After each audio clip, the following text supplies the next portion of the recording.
Tudo bem? Espero que sim.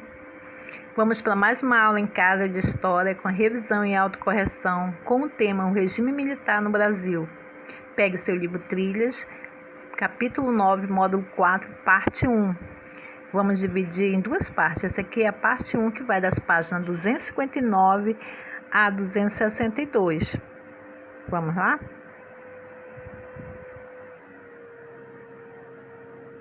Na abertura do capítulo, vamos fazer uma revisão bem breve, né? Bom, o regime militar no Brasil. Entre 1964 e 1985, o Brasil passou por um período de ditadura comandada por militares. Nessa época, o governo administrou o país de modo autoritário e reprimiu duramente as manifestações de oposição.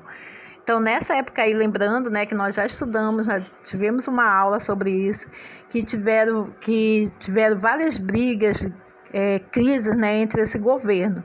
E aí temos 3 questões aqui para nós comentarmos. Descreva a cena que está sendo retratada na imagem. O que vocês estão vendo aí?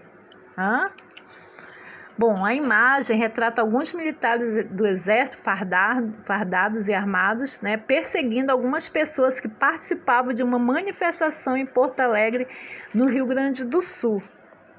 Tá? Aí tem a letra B. As ações representadas na imagem são comuns atualmente? O que vocês acham? Acontece isso? Em caso afirmativo, em que situações acontece isso? Ações como retratadas nessa imagem, alunos, são menos comuns na atualidade.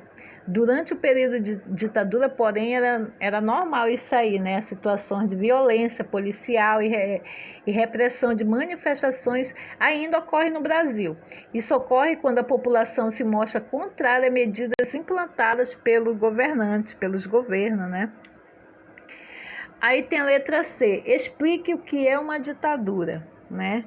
Bom, com certeza agora vocês já devem saber, porque nós já estudamos sobre isso, não é mesmo? Isso aqui é apenas uma revisão e vamos falar mais um pouquinho lá na frente, é uma resposta pessoal, tá bom?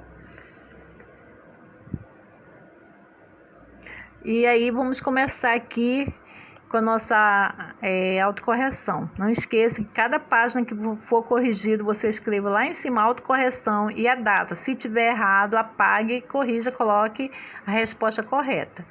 Então, leia o relato do jornalista Gabriel Prioli, que em 1964 tinha apenas 11 anos. O que ele falou aqui? O que mudou em nosso cotidiano foi o clima, o ambiente, tudo ficou proibido. Havia censura, a imprensa e as artes. Muita gente era presa e uma parte era morta. Todo mundo tinha medo, muito medo. Os policiais e os militares tornaram-se absolutamente prepotentes e era arriscado estar perto deles. Nas escolas, os professores mais jovens, mais abertos, os que a gente mais gostava, foram todos demitidos. A disciplina ficou muito rigorosa e qualquer coisinha dava suspensão aos alunos e mesmo expulsão. Era um clima de terror. Aí, número 1, o cotidiano de Gabriel foi afetado pelo regime militar? Em caso afirmativo, de que maneira?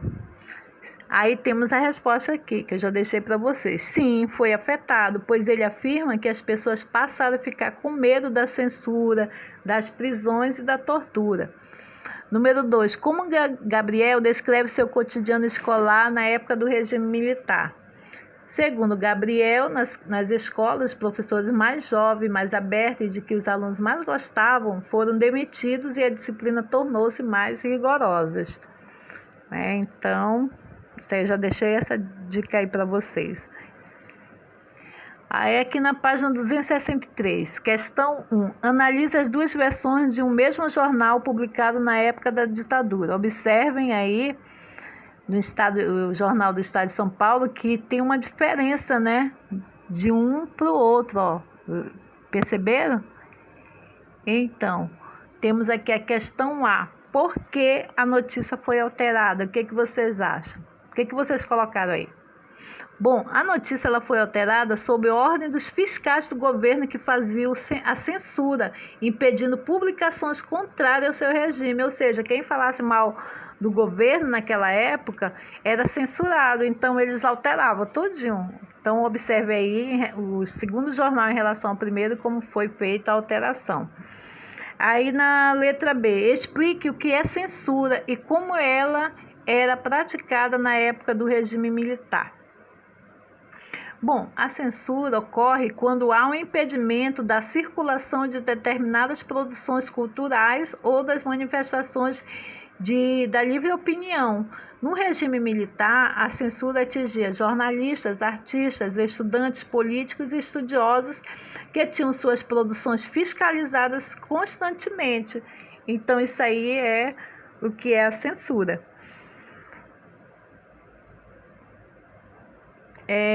C. Escreva um texto no caderno comentando sobre as principais consequências no regime de ditadura implantado no Brasil.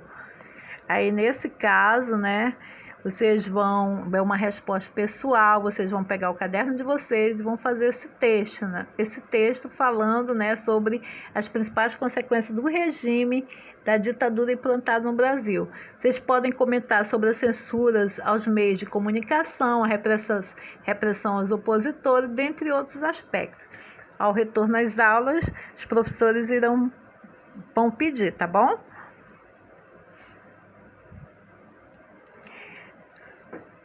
Então vamos falar um pouquinho lembrar, né, sobre a propaganda do regime militar. Observe aí 2 propagandas. Ninguém mais segura esse país. Brasil, ame ou deixe. Aí tá. Qual era a intenção do governo ao fazer propagandas como essas? O que vocês acham?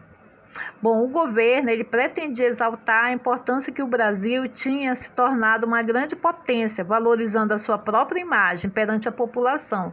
Neste contexto, aspectos negativos do regime não eram citados e aqueles cidadãos que não concordavam com o governo eram vistos como inimigos da nação. Então, esse aí era o objetivo. Vamos falar agora, relembrar sobre a resistência à ditadura, né?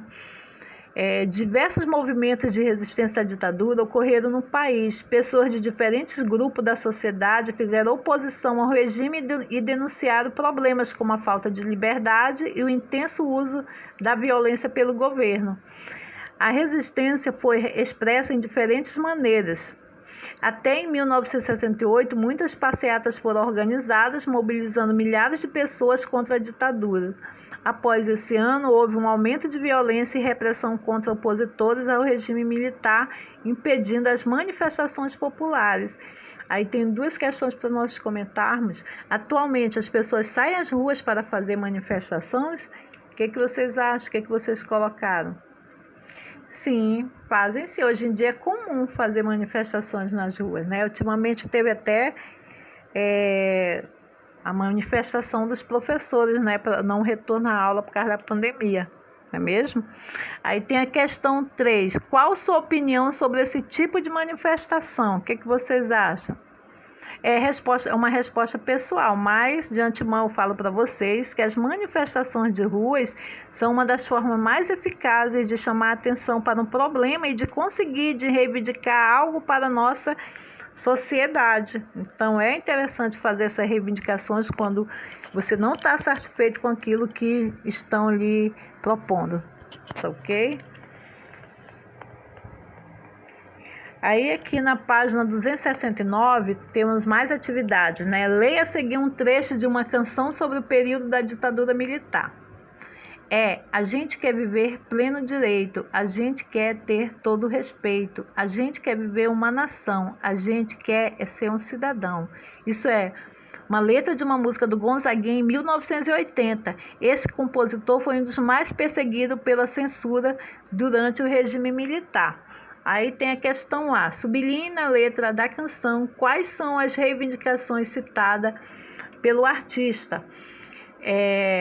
Aí, nesse caso, quais foram que vocês marcaram aí? Tá fácil essa, não é mesmo? Então, se você marcou,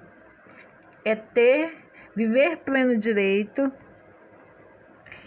ter todo respeito, viver uma nação é ser um cidadão, parabéns, você acertou, né? Agora, letra B. Que aspectos da ditadura militar foram criticados pelo autor da canção? O que vocês colocaram, hein? Bom, o autor da canção critica o fato de a ditadura militar ter limitado os direitos dos cidadãos brasileiros, assim como o fato de não os tratar com respeito. Então, essa era a crítica do cantor Gonzaguinha na canção. Letra C. Em sua opinião, qual a importância de os artistas denunciarem o que ocorria no país durante a ditadura militar? Bom, é uma resposta pessoal, mas eu espero que vocês compreendam que o trabalho dos artistas que denunciavam o que ocorria durante a ditadura militar foi de grande importância, pois com a censura aos meios de comunicação era difícil a população brasileira ter acesso às informações sobre o autoritarismo e a violência praticada pelos militares. Então, se vocês colocarem assim, está correto. Bom, e assim chegamos mais ao fim de um capítulo, né? Parte 1, módulo 4 do capítulo 9. Espero vocês na próxima aula. Muito obrigado. Não esqueçam de fazer as atividades, tá bom? Colocar escrito autocorreção e a data, que em breve vamos nos encontrar. Beijos, até a próxima aula.